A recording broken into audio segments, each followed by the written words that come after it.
Licitações exclusivas para micro e pequena empresa. Volte e meia este assunto, eu tenho certeza que pega no pé de você, fornecedor. E é sobre isso que nós vamos falar hoje com ela, que é graduada em administração, advogada, pós-graduada em direito público e gestão pública municipal, especialista em licitações e contratos administrativos, com mais de 18 anos de experiência na área, né? Já atuou como licitante, pregoeira, assessora técnica. Atualmente presta assessoria jurídica a municípios e empresas privadas também em contratações públicas. É professora, palestrante e mentora em licitações e contratos administrativos.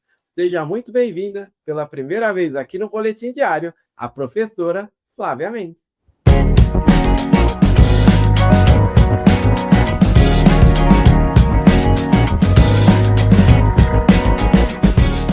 Muito obrigada, Ricardo. Muito obrigada, Forcete. Parabéns a vocês pela iniciativa. É uma honra estar aqui. Foi um convite que recebi, muito feliz por isso. Eu acompanho e admiro muito o trabalho de vocês. E realmente, eu vivo na prática as licitações há um bom tempo da minha vida. E é um prazer falar de um tema que eu gosto tanto, que é o tratamento diferenciado das micro e pequenas empresas, que inclusive foi meu tema de trabalho de conclusão do curso do meu curso de Direito há alguns anos. E estou aqui pela primeira vez e quero retornar, viu, Ricardo? Com certeza, já fica aqui o convite no ar. E você que está aqui acompanhando, já não deixe de seguir aí a professora. O Instagram dela está aparecendo aqui embaixo. E se prepare, pois eu sei que este é um tema a gente acaba deixando muito de lado, né, professor? Então, sem mais delongas, vamos lá. Quais as vantagens, né? Primeiro, professora, vamos lá. O que é uma licitação exclusiva para micro e pequena empresa? Por favor.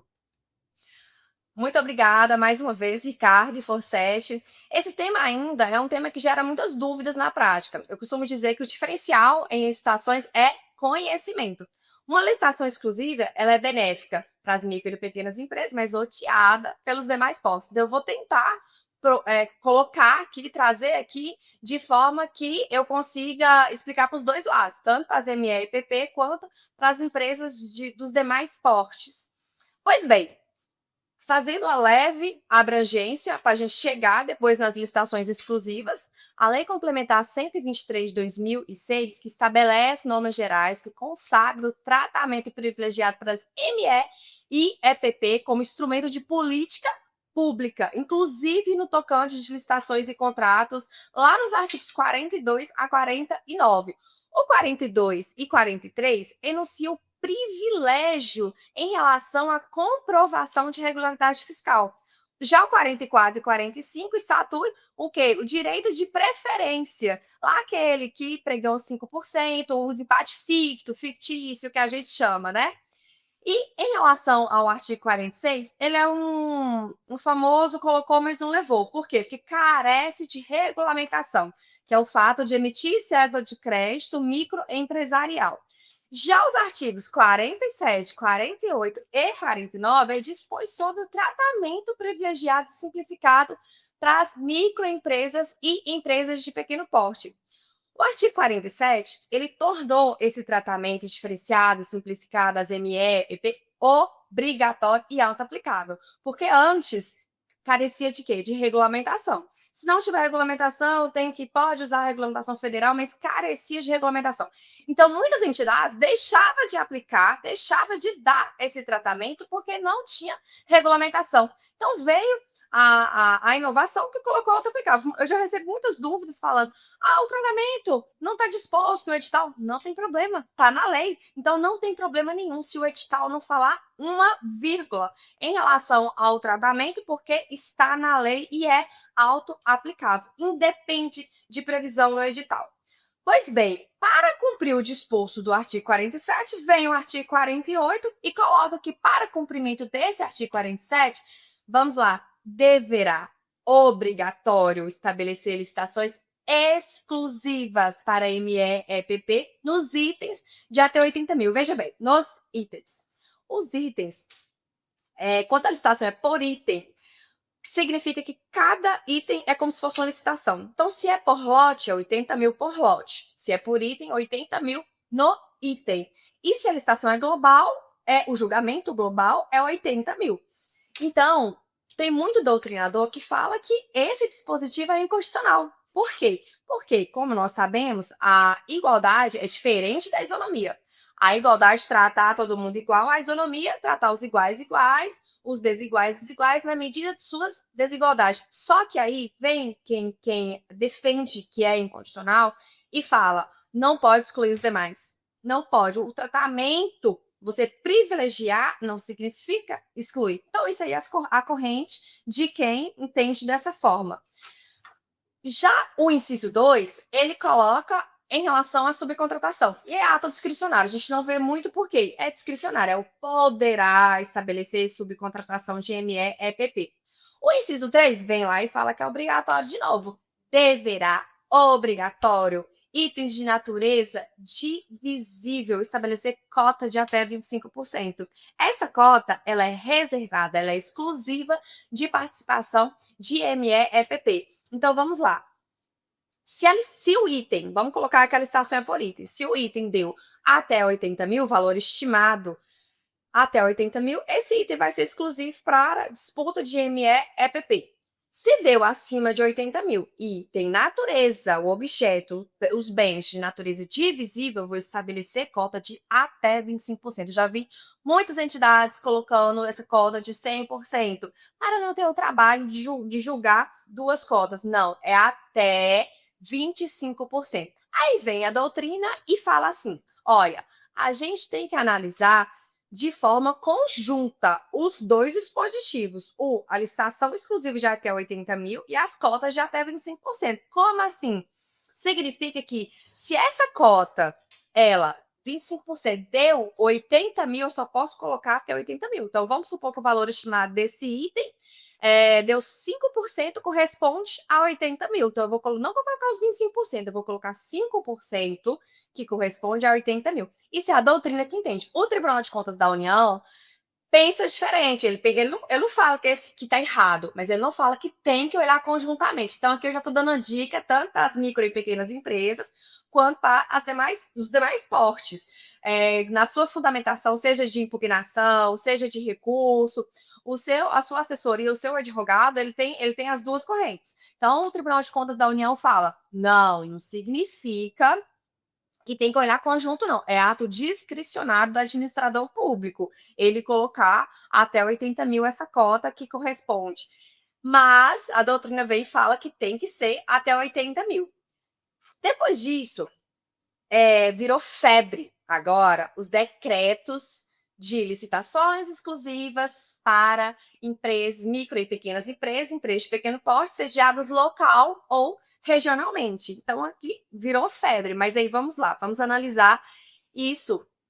Está lá no artigo 3º, parágrafo 3º do artigo 48, que coloca que os benefícios do artigo 48, ou seja, licitação exclusiva de até 80 mil por item e cota reservada de até 25%. Estamos falando desses dispositivos mediante justificativa. Então, eu preciso justificar que eu posso estabelecer prioridade de contratação de MEPP sediadas local ou regionalmente. Vamos lá. Prioridade. Vem o Tribunal de Contas do meu estado, por exemplo, de Minas, e fala: prioridade não é exclusividade. Porque esses decretos que estão sendo redigidos está dando exclusividade em licitações até superiores a 80 mil. E o Tribunal de Contas daqui de Minas já falou que prioridade não é exclusividade. A prioridade é o que é? É o que está disposto no parágrafo 3º do artigo 48, que é limite de 10% do melhor preço válido.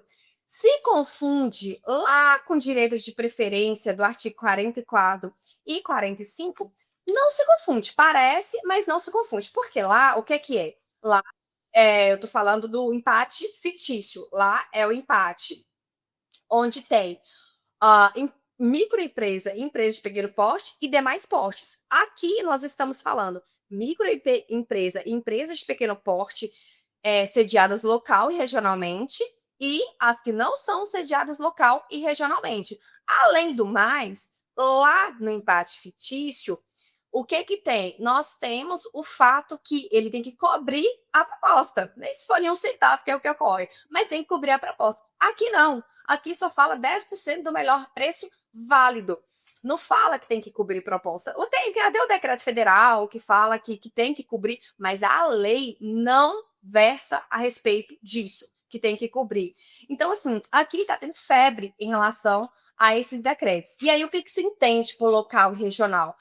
Tem muitas decisões, Tribunal de Contas dos Estados, vou citar aqui o próprio decreto federal que fala que o local é no âmbito do município. O regional seria no âmbito do estado ou em regiões. Poderia delimitar em regiões, micro-regiões, mesorregiões. Então, poderia ter essa regulamentação. Agora, outro dia, deu uma palestra para licitantes e foi muito questionado isso. Esses decretos que vêm ocorrendo, fiquem ligados nisso. Então, antes de impugnar, antes de fazer um recurso, olhe primeiro o decreto, tenha acesso a esse decreto, porque repito, prioridade não é exclusividade. A prioridade está disposto no parágrafo 3º, artigo 48, que é lá a questão dos 10%. Professor, eu estou aqui pensando, o gestor que está acompanhando aqui este vídeo, ele achava que ele já dominava este assunto, aí vem você e coloca este nó aí na cabeça dele. Eu quero que você, ó, você gestor, você viu aí quanta coisa que a professora já entregou para você, facilitando aí a sua vida? Então aproveite, ó, curta, comente este vídeo aí, compartilhe, faça chegar aí ao seu superior, faça chegar aos seus colegas de trabalho. Olha que conteúdo riquíssimo aí que a professora está trazendo de maneira didática. Eu amei aqui, professora, a história da chuva de decretos, né? Que realmente vira uma bagunça aí. E quando fala chuva, é a segunda vez que eu estou ouvindo essa expressão, e realmente é uma chuva de decretos ali para que complica a vida tanto do gestor como do fornecedor também, né? Professora, quero aproveitar o seu conhecimento para a gente falar um pouquinho também das dificuldades, né? Você tem tanta experiência atuando aí junto dos municípios, onde você vê as dificuldades, tanto do fornecedor, talvez por desatenção, sei lá, ou também para o gestor aí, para que ele possa aplicar efetivamente, né, essas vantagens para a micro e pequena empresa. Por favor, professor. Na parte dos licitantes, Ricardo, eu vejo muito a questão de falta de preparo. Acontece assim, eles querem participar, mas tem uma falta de preparo e já fica uma dica para o gestor. Faça uma parceria com CDL, instituições que possa treinar esse pessoal para fomentar o local e regional. Os licitantes da cidade, as empresas da cidade, as micro e pequenas empresas, empresas de pequeno porte, elas têm que ser o quê? Competitivas. Então, de forma que elas têm que receber um treinamento. Então, eu oriento muito aos gestores fazer parceria para treinar, porque é o que a gente fala, para o dinheiro ficar na cidade. Se eles ganharem licitação, se eles tiverem condições de ganhar, para a cidade, todo mundo só ganha. Para a cidade é ótimo. Então, treina, treina, treina esse pessoal. E em relação ao gestor, a gente esbarra em muita dificuldade, porque hoje tá praticamente 100% as licitações eletrônicas. Então, vem empresas do Brasil todo e tá tudo bem, tá tudo certo em relação a isso. Só que, vamos lá, tem dificuldade em relação a. Não tem como, tem que ser as empresas do Brasil todo e tá tudo bem, tá tudo certo, é isso mesmo. Aí vem uma questão de logística depois. Logística, porque, olha, eu tô precisando só de uma caixa de luva, não tenho condição de entregar. Então assim, o gestor, ele até tenta instituir as políticas, mas ele esbarra nessa questão. Isso não quer dizer que eles têm que fazer decretos arbitrários, ok? Isso não quer dizer isso. E aí eu também vou deixar uma dica aqui às empresas, o seguinte, sobre fraudar a declaração de micro e pequenas empresas e empresas de pequeno porte. Eu vejo muito isso. Eu vejo. Isso aí, o Tribunal de Contas da União já falou que é declaração de inidoneidade, ou seja, não pode participar de licitação com nenhum órgão público, além de sofrer sanções administrativas e penais. Então, não tenta fazer isso, porque dá ruim, tá bom? Professor, eu amei, né? Não tenta fazer, eu vou complementar aqui, porque pode ser que quem vai analisar isso é a doutora Flávia. Então, muito cuidado aí. Professora, eu fiz aqui algumas anotações, principalmente para quem está chegando agora no vídeo. Aí você quer entender a expressão aqui, ó, colocou, mas não levou? Você tem que voltar lá atrás, no início do nosso vídeo. Você quer entender aqui, ó, igualdade é diferente de isonomia? A professora explorou tanto isso. E realmente você, gestor, é importante que você veja. Assista esse vídeo aí. Professora, eu queria que, aproveitando aqui seu tempo, sua disponibilidade, para que você fale um pouquinho sobre o seu trabalho. Você assessora vários municípios, não é isso? Então, como tem muitos gestores chegando agora na administração, queria que você falasse um pouquinho também do trabalho que você exerce aí no seu escritório, por favor. Obrigada, Ricardo, pela oportunidade. Eu já atuo há 18 anos com licitação, já fui licitante lá, fazia estágio na faculdade de Direito, então era licitante, e de forma que eu analisava impugnação, recurso, lá quando eu fiz administração. Depois fiz Direito, e aí hoje eu atuo como assessoria jurídica em municípios. E eu gosto de fazer o quê, Ricardo? Na minha assessoria, eu trabalho com fluxograma, ou seja, eu pego a lei, pego os decretos municipais, pego jurisprudência, doutrina e desenho em forma de fluxograma e monto aquilo conforme a rotina da entidade. Então, da minha forma de trabalhar com assessoria jurídica é dessa forma, assim, na forma de fluxograma, que é uma forma que tem dado muito certo, e também atendo licitantes na questão de impugnação, de recurso, mas meu carro forte mesmo que é órgãos públicos. Perfeito. Professora, já no início do vídeo você mencionou e agora eu vou reafirmar. Com certeza você voltará muito em breve aqui no nosso quadro, porque ó, o tempo voou. E quando o tempo voa assim é porque o tema foi legal. Da forma como você colocou, tenho certeza que muita gente passou a entender melhor, né? Interpretar melhor aí a legislação. E professora, este é o intuito deste quadro. Então, com a sua vinda, reforçamos o compromisso de que licitação é o nosso negócio e até a próxima, professora. Até, obrigada pela oportunidade, obrigada pelo convite, foi uma honra.